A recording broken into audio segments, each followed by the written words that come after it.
Sir annual exam और board exam sir पे है, छात्र स्कूल और पेरेंट्स किस तरह से तैयारी करें एग्ज़ाम की। नमस्कार, मेरा नाम प्रीति दीक्षित है।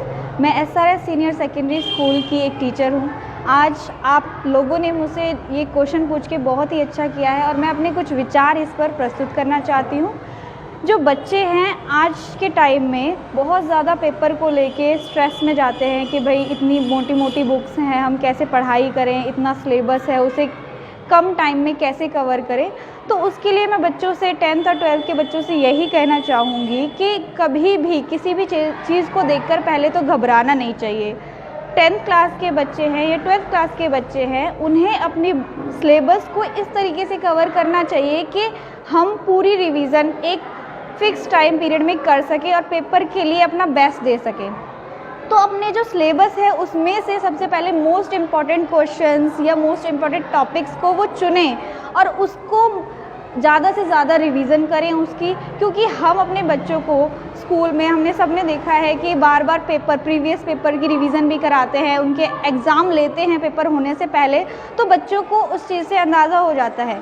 तो बच्चे बार बार उन पेपर को दें। मेरा मानना तो यही है कि वो जितनी ज़्यादा प्रीवियस क्वेश्चन पेपर्स की तैयारी करेंगे, उन्हें अंदाज़ा हो जाता है कि हमें इस तरीके के क्वेश्चन आ रहे हैं, तो वो अपने सिलेबस को उसी अकॉर्डिंग बांट लें कि हमें इतने टाइम में इतना सिलेबस पढ़ना है और इन क्वेश्चन को बहुत अच्छे तरीके से करना है, क्योंकि वो क्वेश्चन पेपर में रिपीटेड होते हैं। क्योंकि ऐसा नहीं है कि हर बारी जो क्वेश्चन होते हैं बहुत ज़्यादा चेंज करके दे दिए जाते हैं, वही सिमिलर क्वेश्चन बार बार आते हैं, तो उन्हें ही बच्चा अपना बेसिक सबसे पहले क्लियर कर ले और अपने सिलेबस को इस तरीके से बांट ले कि पहले मुझे थोड़ा पढ़ना है, फिर उसके बाद हमें इतना सिलेबस कवर करना है ताकि मैं अपना पूरा सिलेबस कवर कर पाऊँ। डरने की बात नहीं है। जिस बच्चे को बुक्स में जो टॉपिक सबसे कई बारी अक्सर इस गलतफहमी में रह जाते हैं कि हमें जो आता है उसे हम सबसे बाद में करेंगे। नहीं, ऐसा नहीं होना चाहिए।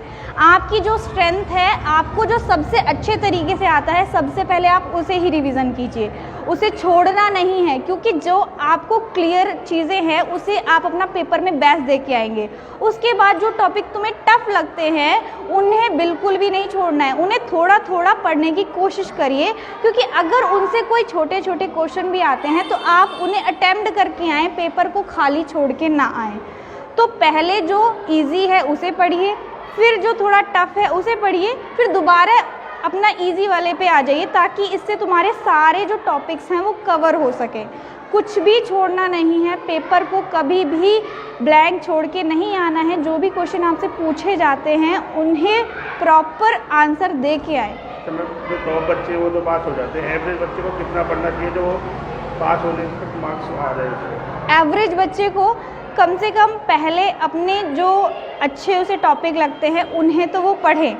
अगर किसी बुक में 10 चैप्टर हैं तो पहले बच्चा उन चैप्टर्स को जल्दी से कवर कर ले जो इजी हैं या छोटे छोटे टॉपिक्स हैं जिनमें उसे ज़्यादा टाइम नहीं लगेगा, और उन्हीं चैप्टर्स की बार बार रिवीजन करे, ताकि अगर वो 50% पेपर दे के आ रहा है इन एग्ज़ाम तो वो उसे बहुत अच्छे तरीके से दे के आए और उन्हीं क्वेश्चन को करने के बाद वो उसमें पास भी हो जाए। तो एवरेज बच्चों को तो इतना करना चाहिए। नमस्कार, मेरा नाम सुमन राजपूत है और मैं SRS स्कूल में एक अध्यापक हूँ। आज मैं आप सभी को 10th और 12th के में बच्चों के पेपर से रिगार्डिंग कुछ बताने वाली हूँ। बच्चों में ये देखा जाता है अक्सर कि उन्हें एंजाइटी का सामना करना पड़ता है, बहुत स्ट्रेस हो जाता है, डिप्रेशन में चले जाते हैं बच्चे कि हम एग्ज़ाम की प्रिपरेशन कैसे करें। कुछ बच्चों को तो यही समझ में नहीं आता कि हम स्टार्टिंग कहाँ से करें। तो सबसे पहले तो मैं उन बच्चों से ये कहना चाहूँगी कि वो सभी अपना एक टाइम मैनेजमेंट बनाएं। सबसे पहले बच्चे सुबह ब्रह्म मुहूर्त में उठें, जो कि 4 से 6 बजे का समय होता है। अगर इसमें आप सभी उठकर पढ़ेंगे तो वो उस चीज़ों को आप कभी नहीं भूल पाएंगे। उस समय में जब आप पढ़ते हैं तो आप अपनी चीज़ों को, आपकी मेमोरी स्ट्रांग होती है और आप उन्हें कभी भी नहीं भूल पाते। इस तरह से आप अपने टाइम को मैनेज कर सकते हैं। ज़रूरी नहीं है आप हमेशा बुक्स में ही अपना ध्यान लगाएं, आप अपने टाइम को डिफरेंट तरीके से बांटिए, क्योंकि एज ए ह्यूमन बीइंग हम हमेशा पढ़ाई भी नहीं कर सकते 24/7।